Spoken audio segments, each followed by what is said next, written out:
Hello, everyone. It's Economics Matters, the podcast with Larry Kotlikoff. I'm delighted today to have Vitor Gaspar. He is the director of the Fiscal Affairs Department at the IMF and has been for almost a decade. He's one of the top economists really in the world, and certainly one of the top fiscal experts. And he's dealing with fiscal policy through the IMF throughout the developed and also the emerging world. And I'm just delighted to have somebody this distinguished to talk about the global fiscal situation, global economic situation, geopolitical issues, the works. And we're going to have a great hour-long conversation. Let me just give you a slight background here. So Vitor was born in Lisbon, and he's a Portuguese. He's a Portuguese economist. He got his Ph.D. at Universidade Católica Portuguesa. He got his undergraduate degree in 1982, and then he got his Ph.D. from the Universidade Nova de Lisboa. That's the new University of Lisbon, which I was kind of at the early stages around the new university when it was founded. I think, and gave one of the earliest seminars, I think. But anyway, between the time he got his PhD, and he's going to fill us in on more of the details about his early career, and becoming the Director General for Research at the European Central Bank for 6 years. He was working at the Finance Ministry, as I understand it. Then he became an advisor to the Bank of Portugal, and including their Bureau of Economic Policy, he was on the Bureau of European Policy Advisors, which is, I guess, similar to the Council of Economic Advisors in the US. And then he became Minister of Finance in Portugal from 2011 through 2012. So we're talking to a former Minister of Finance of Portugal. And then he worked with the let's see, there's a big, I'm looking at the, you were working with the European Union. I forget the role, but you'll tell us exactly. And that's, yeah, he was working for the European Central Bank, ECB, for 6 years.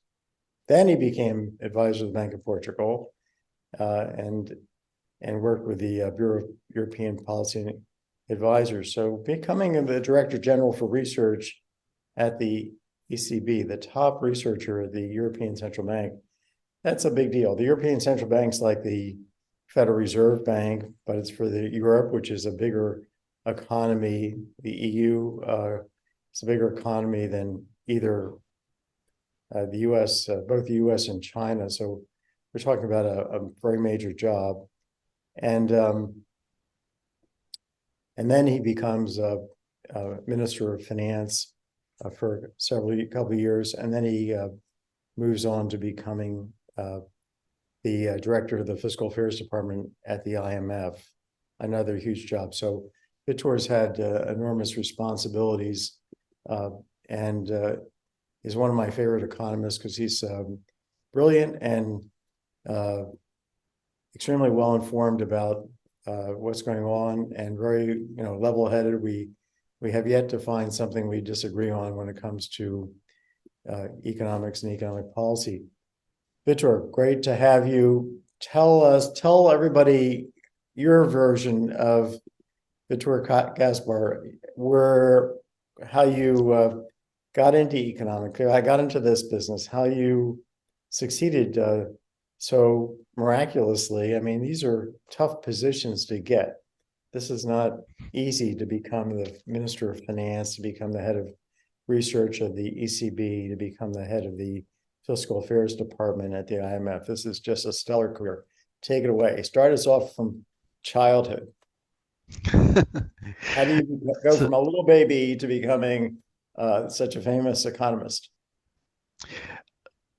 look, I have no clue whatsoever. So I was planning to become an engineer, but in my country, Portugal, there was a revolution in 1974, and an additional year was added to secondary school. And I was very much looking forward to getting into to university, and the Catholic University would allow students to enter college right away to do our undergraduate studies. And they did not offer engineering, but they did offer economics, which had enough math to my taste. And so I decided to take economics. I was quite skeptical about whether I would like it, but in the end, I liked it very much. I liked the math part of it, but became completely fascinated by the policy side of economics, and the my interest on policy and politics has grown steadily over the years. So as you said, I completed my undergraduate studies at the Catholic University in 1982. I entered immediately. I enrolled immediately in the Ph.D. program of the new University of Lisbon. And at that point in time, my field was very much micro and public finances. I became a lecturer of public finances in my second year in grad school, which was quite unusual. And I started also working as a research assistant to the people who were advising the Portuguese Tax Reform Commission. Portugal had a quite deep tax reform that took place between 1986 and 1989 as part of the membership with the European Union. In that context, I had the privilege, I was incredibly lucky. I worked with two American professors, both from Michigan, Roger Gordon and Joel Slamrod, both of whom I kept in touch over the years. We're still in touch today, and I learned tons from them. When Yeah, I completed these are my great P, economists. These are great economists, no question. Yeah. I think that they're fabulous, both of them, and I got the benefit of their knowledge and wisdom when I was basically completing my PhD, so the timing was perfect. And it turned out that it was fortunate for two reasons. One, my work for the Tax Reform Commission was very much appreciated by the Portuguese Minister of Finance at the time, Miguel Cadilho, who invited me to join the ministry. And I will tell you a little bit more about that in a second. And it turned out that Joel Slamrod recommended me for a consultancy job for the World Bank, and that deepened very much my exposure to Bretton Woods institutions. And I started contacts with both the World Bank and the IMF back then. But the thing of me going to the Ministry of Finance is that I replaced Carlos Tavares, who was head of economic studies. And so my first job out of grad school was as Director General at the Ministry of Finance. I was in charge of preparing the budget report, the medium term budget programming for the country. And very exciting for me, I was the representative of the Portuguese Minister of Finance in the negotiations that eventually led to the Maastricht Treaty. So that Wow. was my first job out of grad school. Geez. And as they say, you could do worse than that. Now, during that period, I worked very closely with the central bank, And when I left the ministry, the plan was to go back to academia, to go back to the university. But I got a number of very tempting job offers. And one of them was to go to the Central Bank of Portugal to coordinate the European activities of the bank. And about 1 year after I joined the central bank, I became head of research and statistics. I also became chair of the alternates of the Monetary Committee, and that group of alternates of the Monetary Committee was involved in the technical work for the transition to monetary union. So I did that during that period. Eventually, I did apply to the job of head of research at European Central Bank, and to my great surprise, I got it. And that was a fabulous job to land, because how many times is one involved in setting up the research department of a major central bank? I cannot imagine that happening again anytime soon. So you were the first director of research, or when you say set it Yeah, up? Yeah. I was the first head of research, so I started in the Yeah, that's- summer of 1998, and the bank started formally on the 1st of January of 1999. That's when the euro was officially adopted as a notional currency Wow. So yeah, the first so first head of research, that's hugely important, right? at We just lost the yeah, time. It we was just lost hugely your audio rewarding. for a second. Oh, Wait, I was saying that that was hugely rewarding. Being involved in the very beginning of the European Central Bank, setting up the research department, being involved in the discussions around the monetary policy strategy, looking at the performance of monetary policy implementation, then being involved in the first review of the monetary policy strategy. All those things were highly meaningful to me. cool. So then you went from there back to Portugal, right? Yes, so I had been head of department at the Central Bank of Portugal.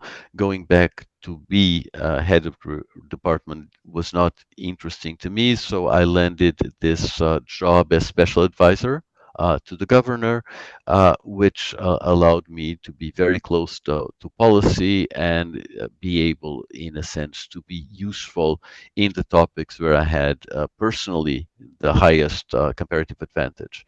I was back in Portugal, and I actually went back to teaching at university at that point in time. I did become, during that interval, a full professor in the Portuguese system. But then I was invited to join the Portuguese president of the European Commission, José Manuel Durão Barroso, as head of the Bureau of European Policy Advisors. Uh, and that is basically the think tank of the European Commission. And the interesting part of that job is that it deals not only with economics, but also with political topics like the European Constitution, like the European treaties, like the European budget, but also broader issues of politics. For example, one of the assignments that I got from the president is to keep him informed about the prospects for the American elections, American presidential elections that were taking place at that time. And I actually set up a little forecasting model to do that. My model, you will be pleased to learn, did quite well, in the sense that it called the outcome of the election with high probability as early as late September, early October, which is not too bad. So are you still this was for Clinton? Who are you talking about? Obama, Obama. Oh, okay. Now the what's your first.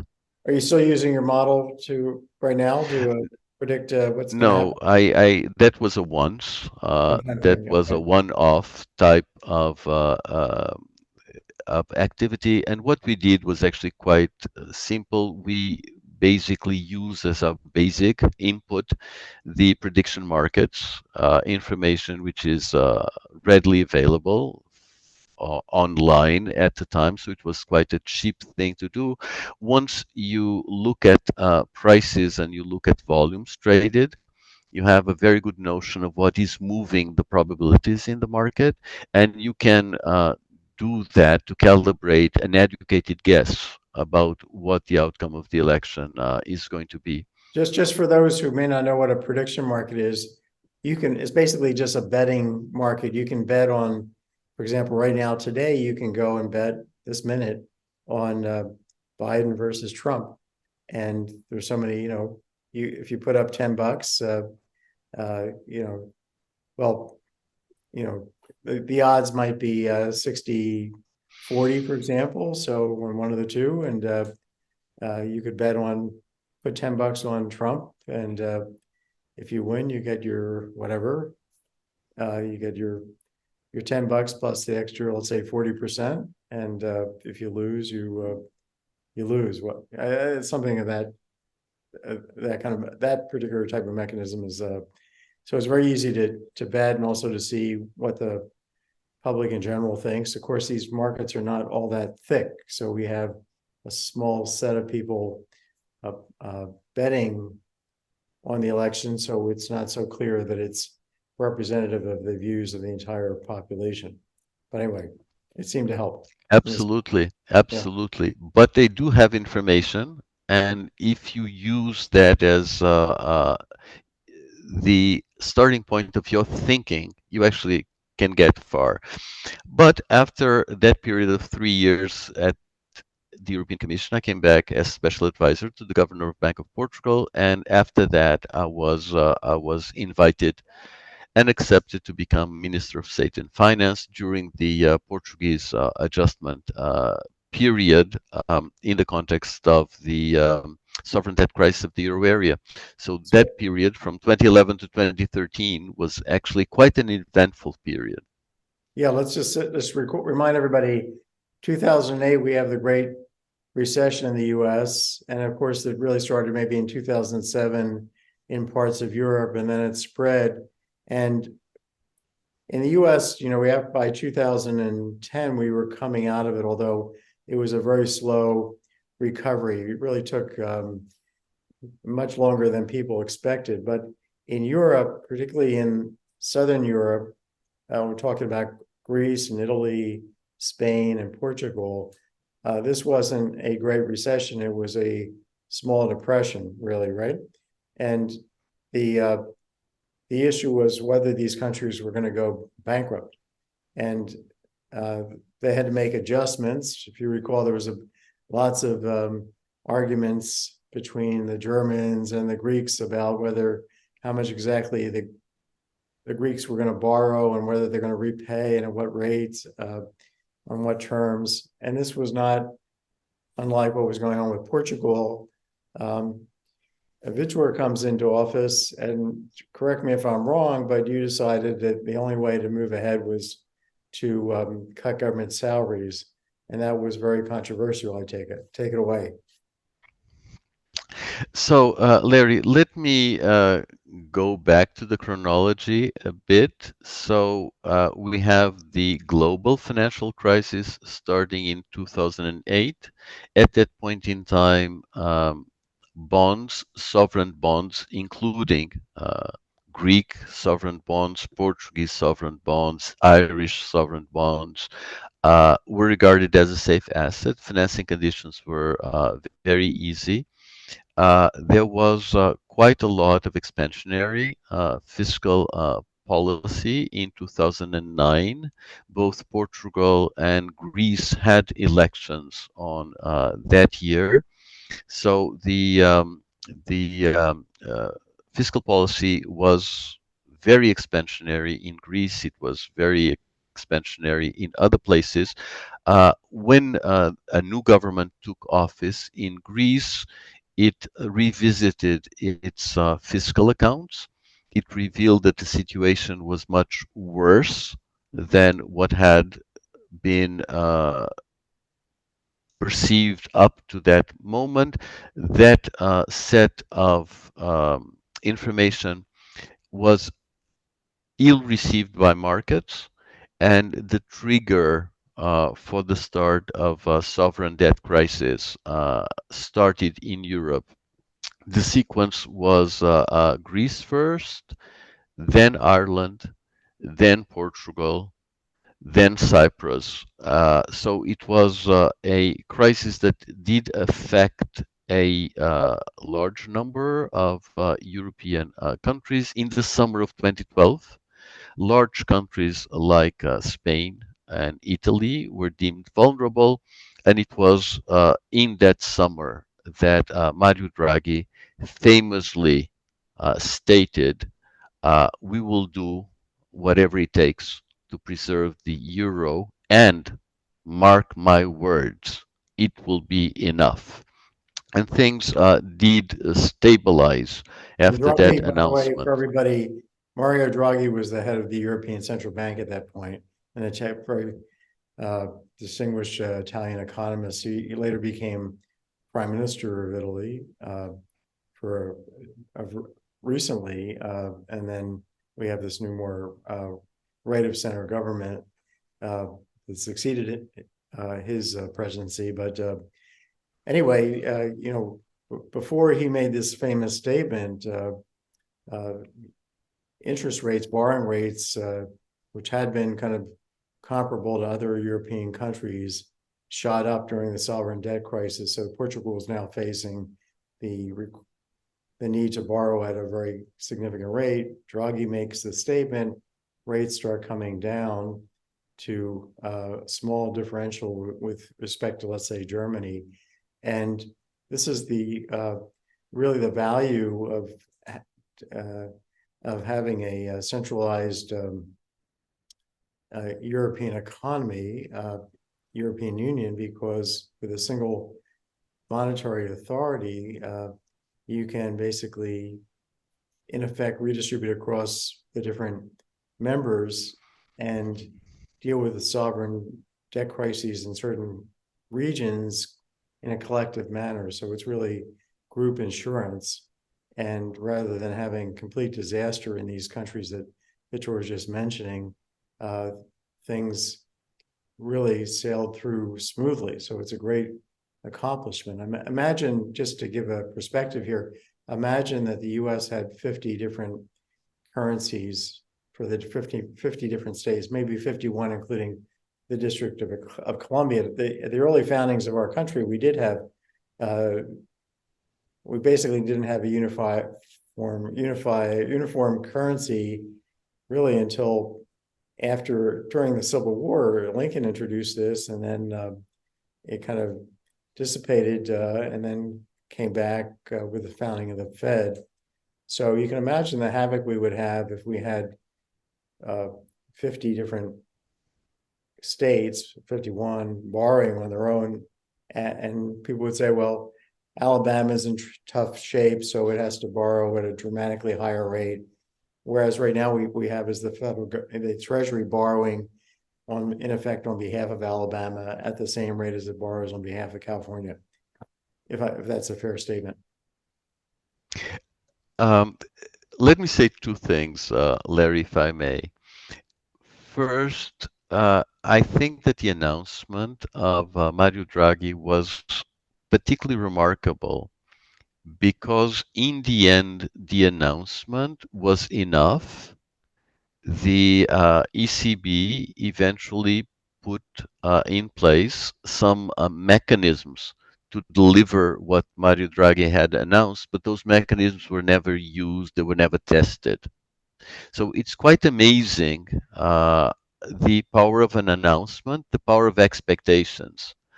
Credibility matters a lot, and interestingly, the topic of Mario's MIT PhD dissertation was precisely about fiscal regimes, credibility, and all of that. So it's an interesting intellectual history. The other thing that I would emphasize is that in the case of my country, Portugal, Spreads were indeed, as you said, extremely high when I took office. Uh, Portugal was downgraded shortly after I took office. That was unfortunate for the country because the country was dropped out of the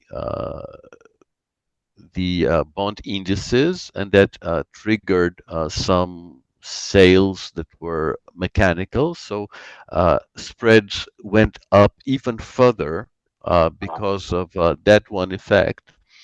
But from the beginning of 2012 onwards, those spreads started coming down very fast from very high levels. And so we started having shrinking yield spreads much ahead of Mario Draghi's announcement. Mario Draghi's announcement then helped us, as everybody else, and before I left office in July 2013, we had complete the return to market financing with the issuance of a 10-year bond. So that was the first 10-year bond that we had issued since the beginning of the sovereign debt crisis, and it was the last piece of the puzzle. At that point in time, we had reestablished the full yield curve for Portugal. We had completed the return to market. So, Vitor, let me ask you a question. People in Argentina, if the head of the central bank in the middle of a financial crisis made proclamations that was trying to change expectations and get people to change behavior and not run on the banks, for example, and stop increasing prices at astronomical rates and everybody together on the same page, it wouldn't work. Okay. People would run and say, we've seen this movie before, forget about it. Draghi and indeed heads of the Federal Reserve are also making these statements. And at least up till now, they've been taken serious, they've been believed, and people have acted upon them.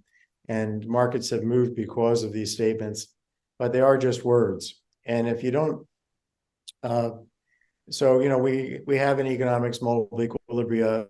These models that we write down mathematically can have more than one outcome. And if you use one set of words, you might be able to direct the economy to this set of this outcome, this solution to the mathematical equations. But there might be multiple solutions to these equations, in which case you could be at the bad outcome. Now, Draghi made this statement, but in addition, at least in Portugal, they put in a fiscally conservative finance minister, namely you. And or at least they did that before. I'm not sure exactly the timing. It was exactly a statement versus when you got into office. But real things happened in addition to words, which is countries took steps to be more fiscally conservative. Had the opposite been the case, had, let's say, all these countries that were in trouble started taking steps that looked even more financially reckless, fiscally reckless, things could definitely have fallen apart. At some point, the Germans and the Dutch and could have said, even the French could have said, enough already. We're not going to, in effect, cover the bills for for spending that's not being paid for by the Portuguese themselves, or the Italians or the Irish. They have to pay their own way. We're not here to subsidize. So tell us a little bit about the real policy changes under that preceded or came after Mario's statement. Did you see real things happening on the policy front, or was this all just a matter of his saying some words and everybody getting on board and the economy just flipping to a different equilibrium and things were then just were just fine, because obviously if you have to borrow at 8% one day and the next day you can borrow at 3% or 2%, that makes an enormous difference. That by itself can bail out the country financially. Is that what happened, or did you guys actually engage in some conservative policy? I think you did, because that's what I read on Wikipedia about your time in office. So, Larry, let me first emphasize that words alone never do it. When you talk to me, I listen to your words. I try to make up what you mean by your words, but I'm using the history of our relation and what I've heard from you in the past to make sense of what you're saying now. That is even more so when we're talking about economic policy and we're listening to policymakers that actually have the power to change policy. Now, in my own experience, I started in office in June 2011. I was a member of a government that had the prime minister had just won elections, and the prime minister had inherited an adjustment program negotiated with the IMF, the European Commission, and the European Central Bank from the previous government. And the process of gaining credibility was very gradual. And as a matter of fact, we saw financing conditions moving against us for a few months. They only started improving steadily from January 2012 onwards. And the process of regaining credibility with markets, credibility with creditors, was a very gradual and slow process. We started issuing treasury bills, then we started issuing treasury bonds at short maturities, and we completed market access at the end of the process. It took um, well over 18 months of progress, and in total, about 24 months after I started in office, even with the benefit from Mario Draghi's announcement midway. What Mario specifically? Draghi proved, in my view, say again? Oh, I was just going to say, well, finish what you were saying, and then I'll ask my quick question.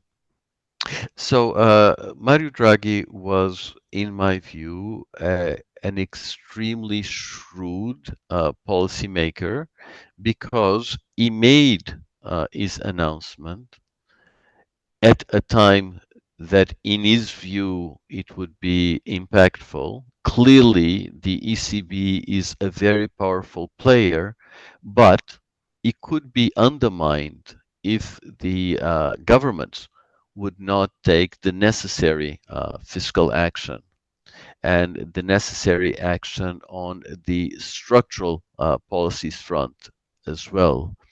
Now, he was confident that the situation had become so bad in July 2012 that as soon as some relief from the financing side would come, governments would be eager to regain credibility as fast as they possibly could, and his bet paid off. And in His Portugal, so judgment.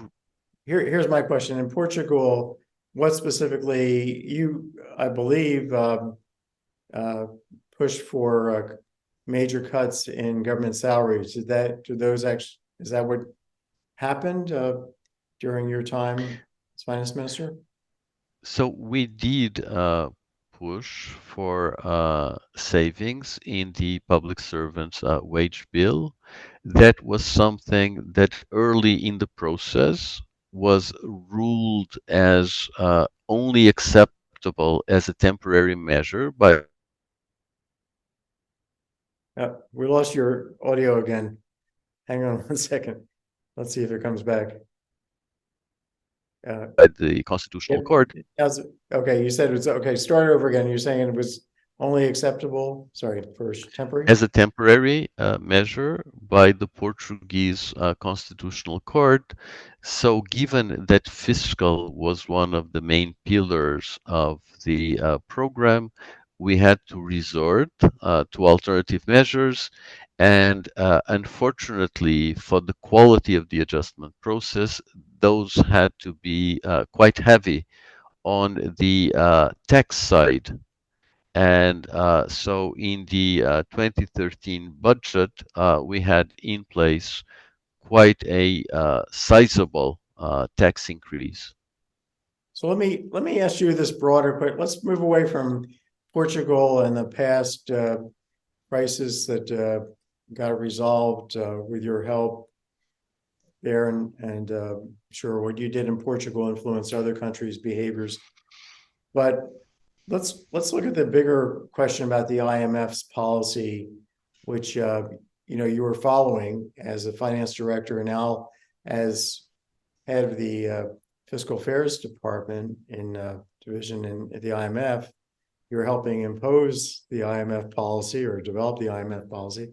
And the IMF policy, when we think about how it approaches Argentina, for example, it's running into financial crises periodically, and other countries, it's viewed as austere policy that the IMF comes in and says, look, you have to cut spending, raise taxes, limit your printing of money, and here's your requirements. And under those conditions, if you meet those, we will make you a loan. If you don't, we will not.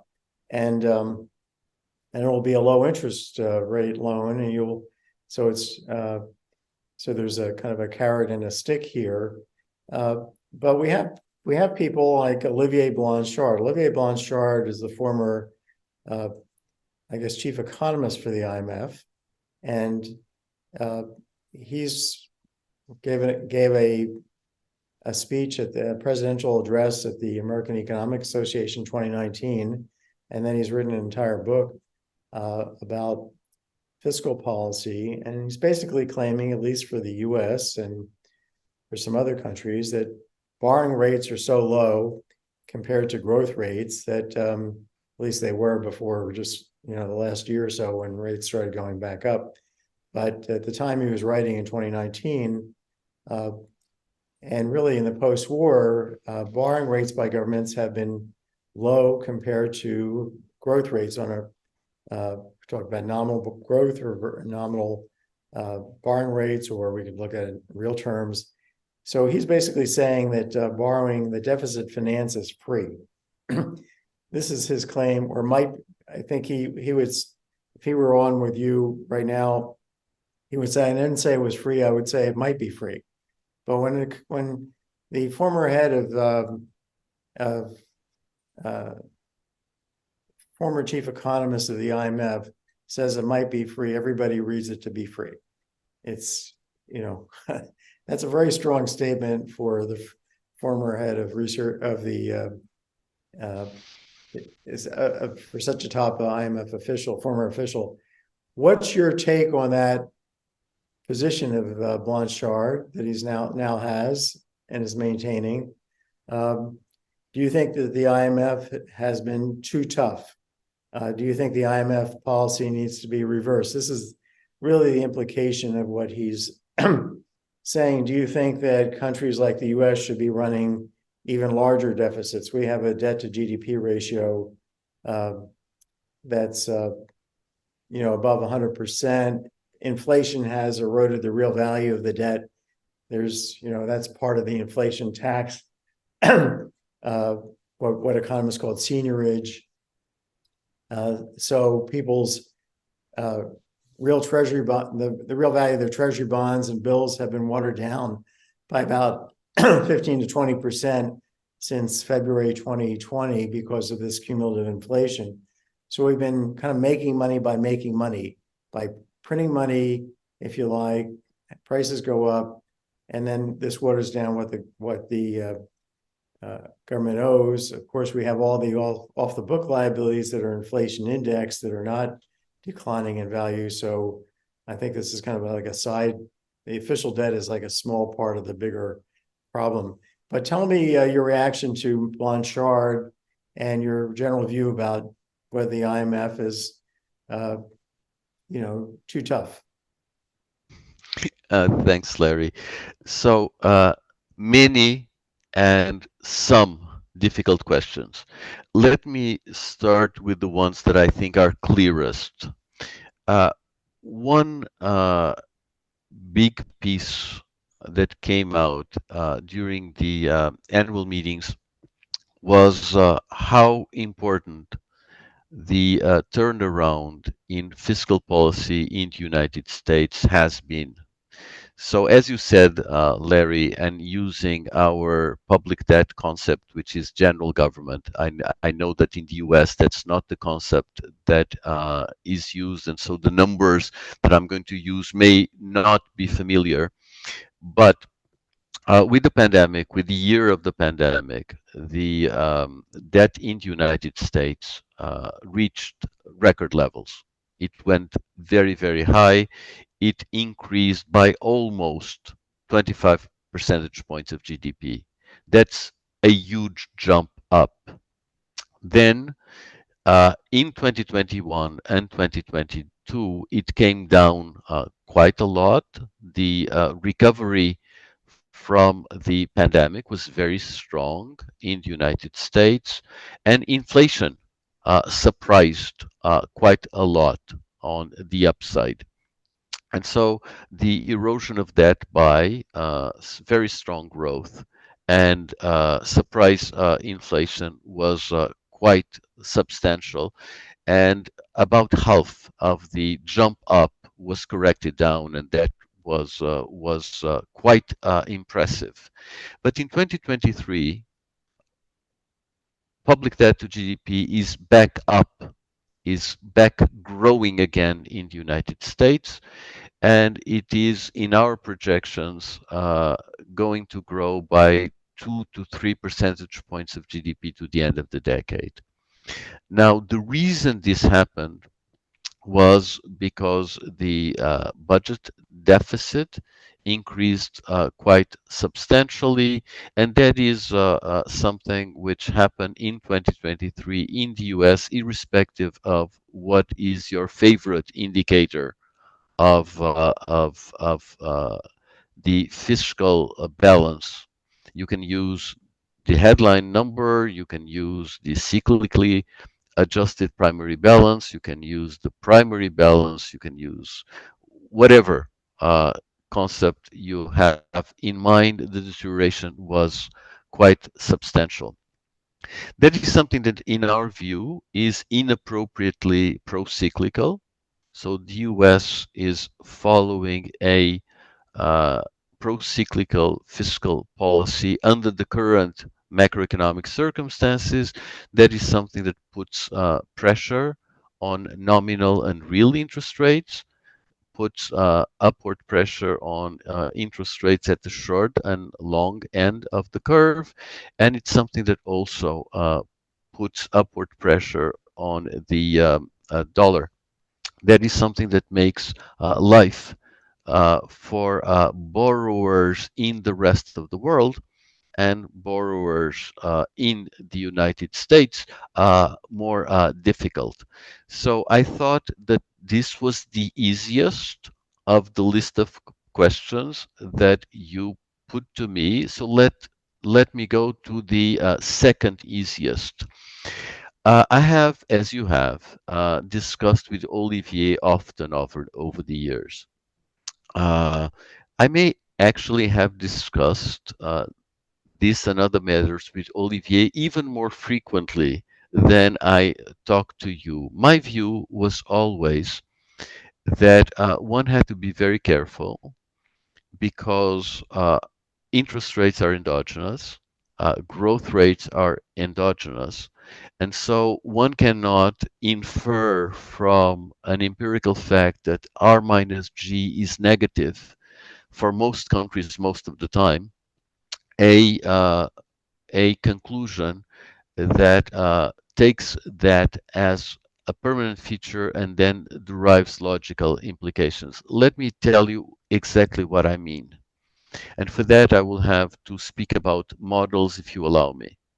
Sure, So but there is, let me just be clear that R refers to the borrowing rate of the government, which can be low because people were very scared about the future and has nothing to do with really the productivity of the economy, which we call the marginal product of the economy. And G refers to the growth rate. So usually when we think that running like a Ponzi scheme, running continual deficits bigger and bigger, taking from the young, giving to the old, taking from more, keeping that going, that's when we think that the growth rate exceeds the marginal productivity of the economy. But Blanchard is comparing not the growth rate of the marginal productivity of the economy, the return on physical capital, but he's comparing the growth rate with the return on government debt. And that is tricky because the return on government debt takes into account risk, and the risk of the people are concerned about in the future, and it has nothing necessarily to do with the marginal productivity of the economy. Anyway, but go ahead. so I'm pretty sure, Larry, that you're familiar with the paper by Mian, Straub, and Sufi, in which they look at a benefit to the holders of sovereign debt assets that they call the convenience yield. And they then argue that the convenience yield goes down as the debt accumulates, and that creates a relation between R minus G. In their setting, growth is exogenous, R minus G and the level of debt, and then you actually can derive a maximum sustainable primary deficit. And if you look at the chart plotting debt against this sustainable primary deficit that delivers debt stationarity, you actually get a invert U-shaped curve that looks very much like a Laffer curve, right? You get some income out of this convenience yield, but what you get is strictly bounded, and there is a level of debt that if you violate it, if you go beyond it, actually leads you to declining uh, primary deficits that you can sustain. So let me So just say this this, is and it for my listeners who aren't economists, that to try and translate. I think what's being said here is that if you actually adopt what Blanchard is saying, which is you start running bigger and bigger deficits, you get to a point where paying off the debt requires uh, well, it's going to start raising interest rates, and at some point you have to be this relationship between R and G will flip, and you'll have to start raising taxes, and you get to a point where you can't actually cover the obligations you've accumulated because the tax rates are too high and people won't work. That's the Laffer curve story. Am I correctly describing their point of view? you went one step beyond what I had said. I was basically saying that the inverted U-shaped curve between debt and R minus G looked like a Laffer curve.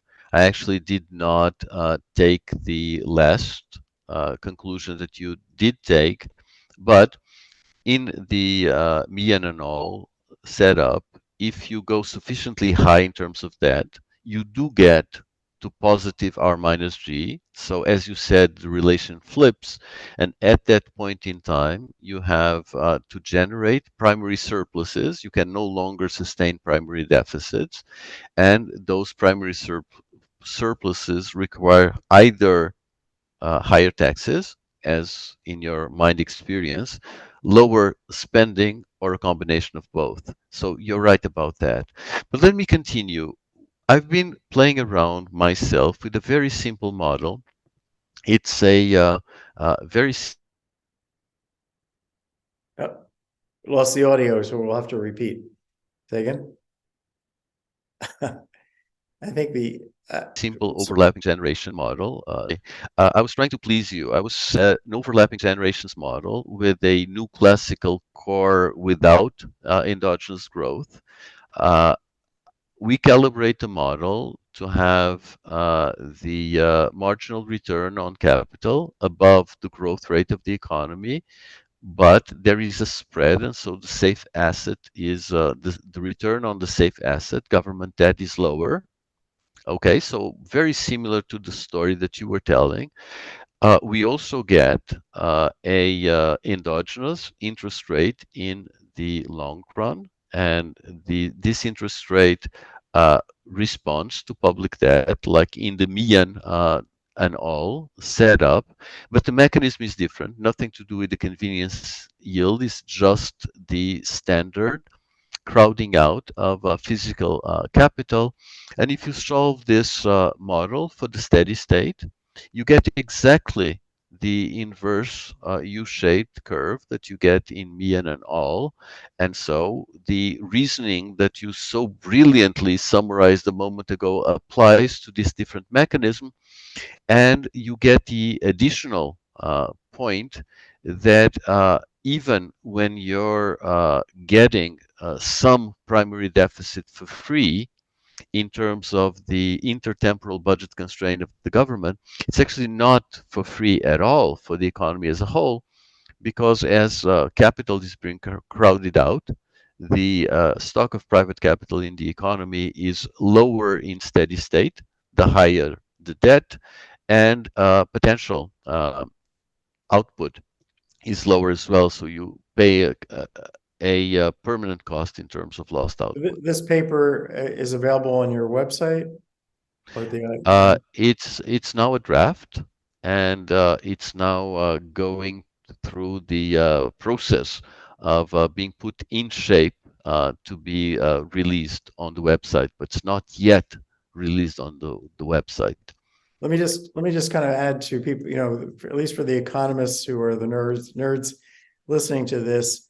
There's two papers on my website that also kind of focus on Blanchard's 2019 speech. One is called "Our Deficits Free," and that's a model where there's basically no crowding out. We show that even without that, you can have the government engage in policies that make things riskier.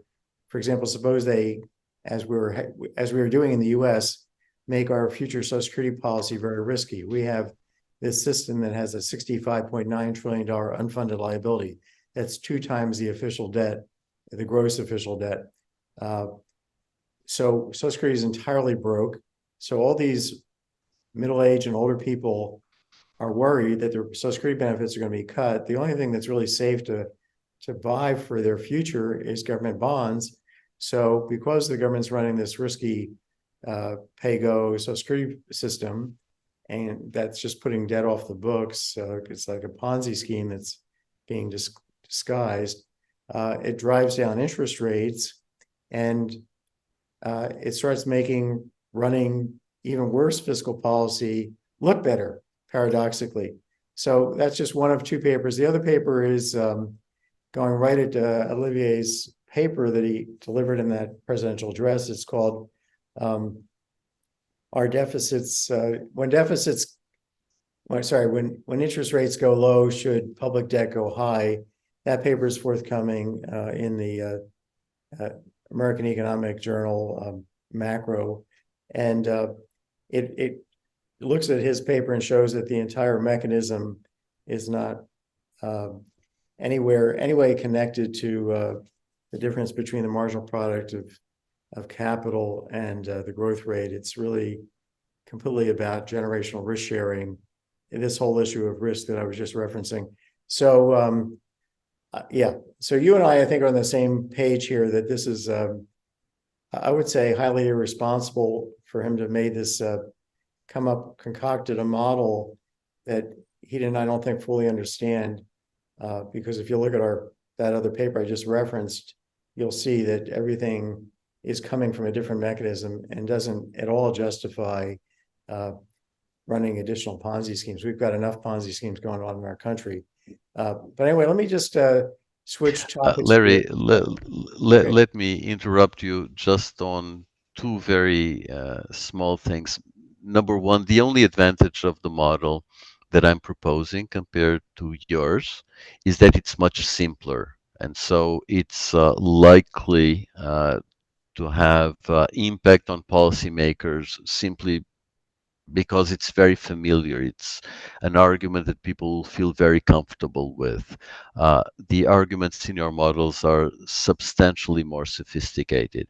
Now, on Olivier, I must say that I believe that Olivier is one of the most open-minded and honest economists among us, and I've seen that over the years.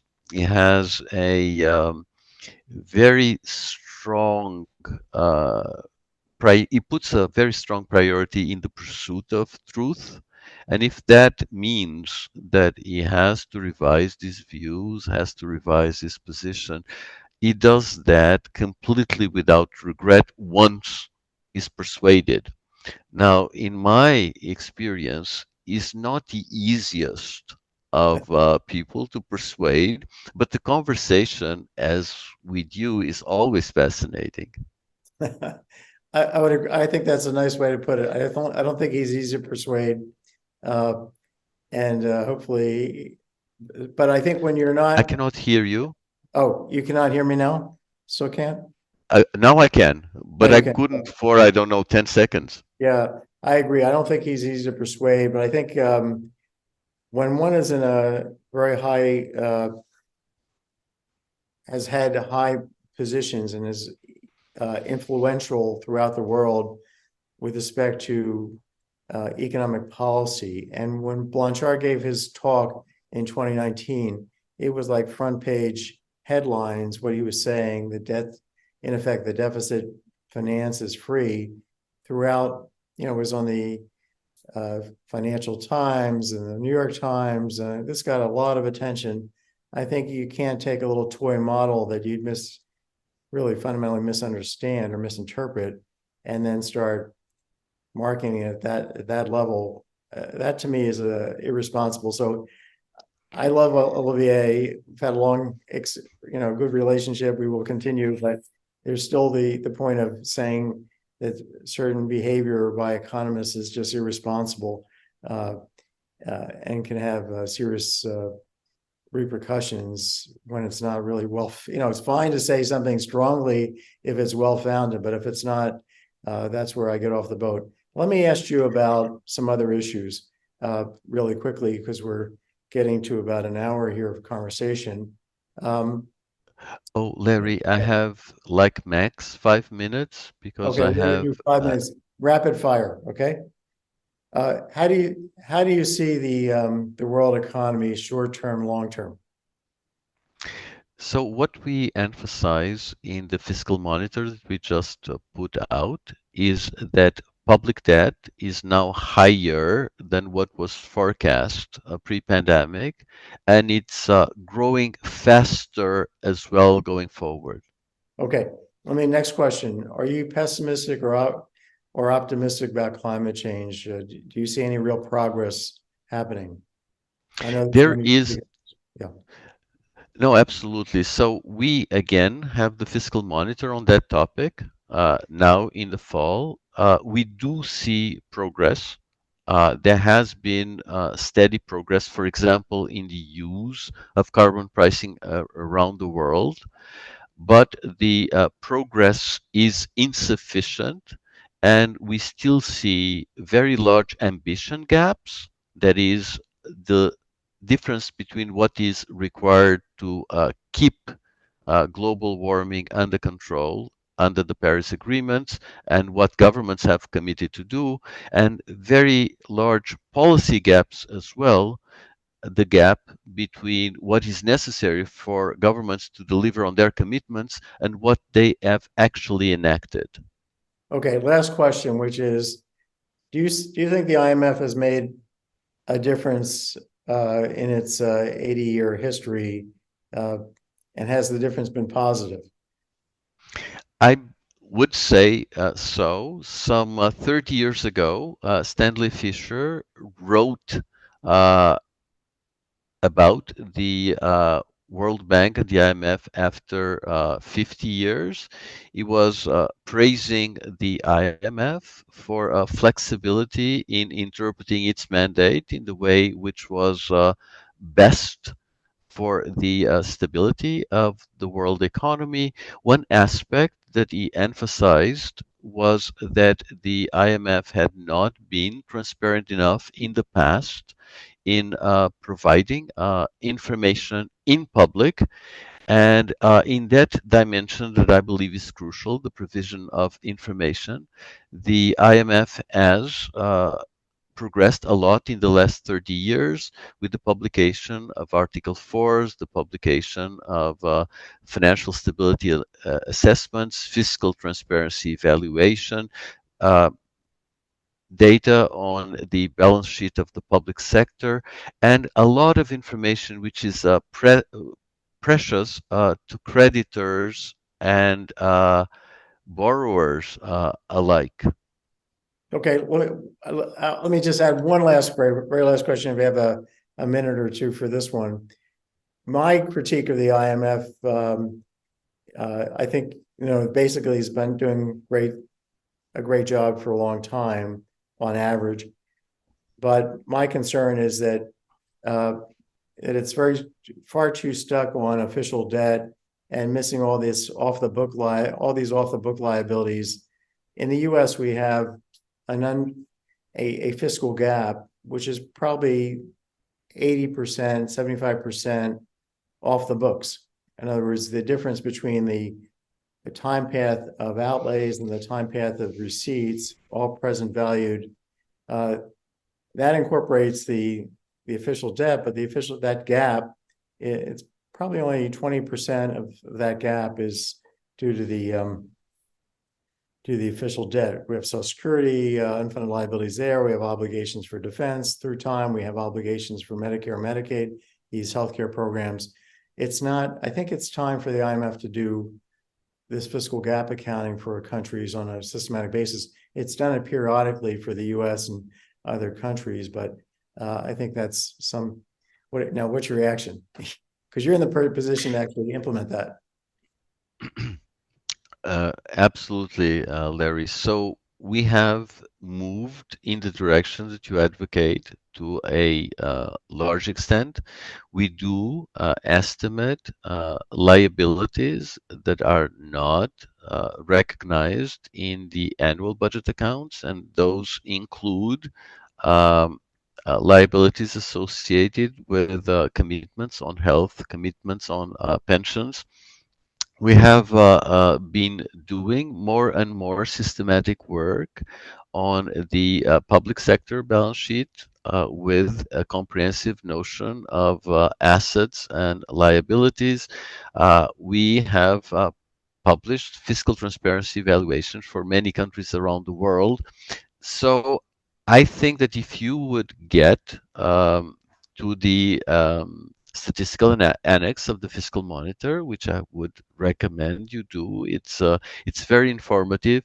You will see, for example, that we have there for the first time data on public sector balance sheets for many countries around the world. Cool. That's great. Progress is being made. Listen, thank you so much, Vitor. Everybody, thank Vitor Gaspar for joining us. I want to thank you very much, and I want you to stay in your job and keep up the good work for at least another 30 years. Okay? You got a deal? Thanks so much. Thanks so much, Larry. And I certainly hope that we will continue our conversations. I learned a lot. Absolutely, for sure.